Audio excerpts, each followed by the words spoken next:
दुनिया में वैसे तो हर दिन लूट और चोरी होती रहती है, लेकिन जब बात दुनिया की सबसे बड़ी लूट की आती है तो सबके दिमाग में एंटवर्प हाइस्ट ही पहले आता है। एंटवर्प हाइस्ट दुनिया की सबसे बड़ी डायमंड हाइस्ट थी। ये लूट 2003 में बेल्जियम के एंटवर्प में हुई थी। इस हाइस्ट को हाइस्ट ऑफ द सेंचुरी यानी सदी की सबसे बड़ी लूट कहा जाता है।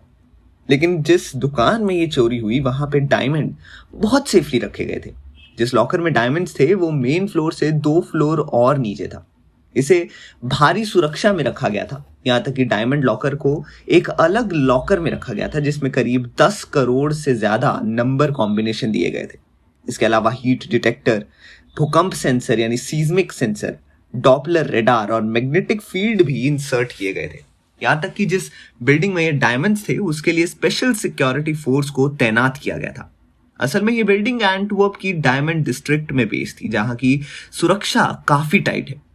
एंटवर्प डायमंड डिस्ट्रिक्ट ऐसी जगह है जहां पे डायमंड को काटना, शेप देना के अलावा प्रेशियस डायमंड रखे जाते हैं।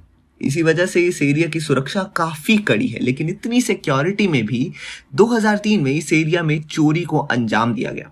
लियोनार्डो नोतर बोर्तोला ने एंटवर्प डायमंड डिस्ट्रिक्ट में एक लेविश ऑफिस को रेंट पे लिया। इस ऑफिस के लिए लियोनार्डो पर मंथ $700 यानी कि 57,000 रुपीज पे करते थे। लियोनार्डो पेशे से एक ज्वेलर थे जिसे इस चोरी को अंजाम देने के लिए 10 साल की सजा सुनाई गई। लियोनार्डो इटालियन था। लूट में उसके 4 और साथी थे जो भी इटालियंस थे। 3 को 5-5 साल की सजा मिली, वहीं चौथा कभी पुलिस की पकड़ में नहीं आ पाया। 16 फरवरी 2003 के संडे को हुई इस चोरी में 109 डायमंड्स के बॉक्सेस की लूट हुई, जिसकी कीमत 100 मिलियन थी। इस लूट के लिए चोरों ने 18 महीनों की तैयारी की।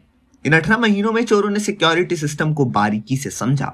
यही कारण रहा कि जब लूट को अंजाम दिया गया तो गार्ड्स भी हैरान थे कि आखिर लुटेरे सिक्योरिटी सिस्टम को तोड़ने में कामयाब कैसे हुए। लुटेरों ने इतनी सफाई से सिक्योरिटी को हैक किया कि जब वो लूट करने के लिए अंदर घुसे तो ना ही कोई बजर की आवाज सुनाई दी और ना ही किसी गार्ड्स को इस बारे में खबर हुई।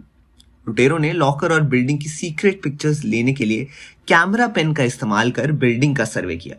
असल में लियोनार्डो ने अपने प्लान के तहत लोगों को बताया कि वो एक इटालियन ज्वेलर है। लियोनार्डो जहां लोगों के सामने खुद को ज्वेलर के रूप में दिखाता था, वहीं वो इस बीच कई छोटी मोटी ज्वेलरी हाइस्ट को भी अंजाम दे चुका था। भले ही पुलिस का मानना था कि लूट के पीछे लियोनार्डो का हाथ है, लेकिन लियोनार्डो ने दावा किया कि उसे एक अनजान डायमंड डीलर ने कांटेक्ट किया था और उसे पैसों का लालच देकर इस क्राइम को उसके थ्रू करवाया। लियोनार्डो ने बताया कि उसे बिल्डिंग और लॉकर की पिक्चर्स लेने के लिए पैसे दिए गए थे। उसी पिक्चर के थ्रू डायमंड डीलर ने लॉकर की एक रेप्लिका तैयार की। लियोनार्डो ने कहा कि डीलर ने उसे इटालियन लूटरों के साथ मिलकर एक गैंग फॉर्म कराई, जिसमें शामिल कर हर चोर लूट में अच्छी तरह से माहिर था। लियोनार्डो के ऐसा कहने के बावजूद पुलिस उसकी बातों को मानने के लिए तैयार ही नहीं थी। एक अनजान डीलर जैसा भी कोई इंसान इस लूट के पीछे शामिल है। इसके अलावा उस डायमंड डीलर के होने का कोई सबूत भी नहीं मिला। जिस डायमंड डिस्ट्रिक्ट में लूट हुई वहां पे 100 से ज्यादा डायमंड ट्रेडर अपनी लैविश दुकान चलाते हैं। 3 ब्लॉक की इस डायमंड डिस्ट्रिक्ट में कड़ी सुरक्षा है। वहीं जिस डायमंड की चोरी हुई उसकी सुरक्षा को तोड़ना किसी आम इंसान के बस की बात नहीं थी। 10 लेयर की सिक्योरिटी से भरी थी। लियोनार्डो ने लॉकर, बिल्डिंग और आसपास के इलाके की 100 से ज्यादा पिक्चर्स क्लिक की। इन पिक्चर्स को लियोनार्डो ने एक पेन की मदद से लिया, जिसमें 100 हाई रेजोल्यूशन पिक्चर्स क्लिक करने की कैपेसिटी वाला एक कैमरा इंसर्टेड था। डायमंड डिस्ट्रिक्ट में फोटोज लेना साफ मना है, लेकिन किसी का भी ध्यान लियोनार्डो के पेन कैम पे नहीं गया। इन्हीं इमेजेस के थ्रू लूट को अंजाम दिया गया। लियोनार्डो के पास एक ऐसी पास थी जिसके थ्रू वो 24 घंटों तक के लिए डायमंड डिस्ट्रिक्ट के किसी भी दुकान में जा सकता था, क्योंकि लियोनार्डो ने डिस्ट्रिक्ट में अपना एक दुकान लिया था और उसने खुद को एक इटालियन डायमंड ज्वेलर बताया था। इसी वजह से किसी का भी शक उस पे नहीं गया। वो अपने पेन कैम के साथ दुकान में घुसा, लॉकर को देखा, आसपास की पिक्चर्स क्लिक की और शांति से बाहर आ गया। ना किसी को उस पर शक हुआ और ना ही उसने शक का कोई मौका दिया। 15 फरवरी 2003 की आधी रात को लियोनार्डो ने अपने साथियों के साथ लूट के प्लान को इंप्लीमेंट किया।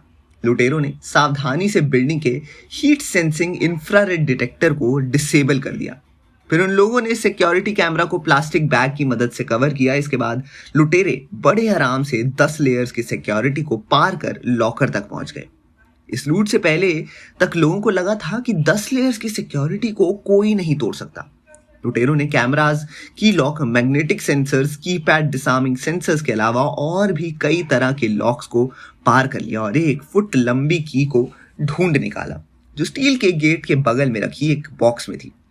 लुटेरों ने इसके बाद दरवाजा खोला और अंदर घुस गए। उसी जगह उन लोगों ने एल्यूमिनियम के शीट का इस्तेमाल किया और दीवार पे लगी मैग्नेट्स पे लगा दिया। इससे सेंसर उन्हें डिटेक्ट नहीं कर पाया और अलार्म्स भी नहीं बजा।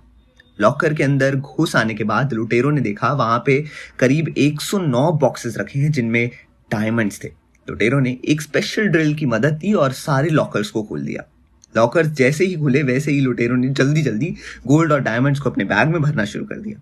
जब वो लोग और वेट उठाने के लायक नहीं रहे तो उन्होंने जल्दी से बिल्डिंग के मेन ऑफिस से वीडियो टेप्स को चुरा लिया और मौके से फरार हो गए। क्योंकि लुटेरों ने पहले ही लॉकर की रेप्लिका के सहारे खुद को लॉक तोड़ने के माहिर बना लिया था, इसी वजह से उन्हें सिर्फ 10 सेकंड लगा और वो 109 बॉक्सेस के लॉक को एक स्पेशल ड्रिलर की मदद से खोलने में कामयाब हुए। लेकिन पूरे लूट में उन्हें करीब 2 घंटे का वक्त लगा। लूट के बारे में लोगों को सीधे मंडे यानी कि 17 फरवरी 2003 को पता चला। लूटे गए डायमंड्स को चोरों ने अलग अलग गाड़ी में भर दिया। लूट के बाद लुटेरों का प्लान था इटली की मिलन में मिलने का, जहां पे वो लूटे गए आइटम्स को एक दूसरे में डिवाइड करने वाले थे। हालांकि लुटेरों ने अच्छे खासे एविडेंस जल्दबाजी में अपने पीछे छोड़ दिए। इसी वजह से लियोनार्डो को पकड़ना पुलिस के लिए आसान हो गया। लियोनार्डो को 10 साल की सजा, वहीं बाकी लुटेरों को 5-5 साल की सजा दी गई। हालांकि लियोनार्डो ने पुलिस को बताया कि $100 मिलियन की इस हाइस्ट को उसने नहीं बल्कि डायमंड डीलर ने अंजाम दिया था और उसे सिर्फ $20 मिलियन ही मिले थे। पर लियोनार्डो की बातों पे पुलिस को भरोसा नहीं हुआ। पुलिस लियोनार्डो से जितने डायमंड्स ले सकती थी उन्होंने लिया, लेकिन पूरी रकम कभी उनके हाथ नहीं आ सकती। ना ही उस डायमंड डीलर के बारे में किसी को पता चला। इस चोरी को लोग सेंचुरी की सबसे बड़ी लूट कहते हैं। तो ये थी आज की कहानी जो कि फेमस एंटवर्प हाइस्ट पे बेस्ड थी। थूम का प्रोटैगनिस्ट ऐसी किसी बड़ी लूट को अगर अंजाम देता है तो फिल्म का कैनवस और स्टोरी लाइन बहुत अनोखी होगी। इससे लोगों को बेल्जियम की लोकेशन के साथ एक अच्छा प्लॉट और ऑडियंस को खूब सारा एंटरटेनमेंट भी मिल सकता है। तो आपके क्या विचार हैं? हमें कमेंट सेक्शन में अपने विचार जरूर बताएं और देखते रहिए हमारा चैनल बॉलीग्राड स्टूडियोज।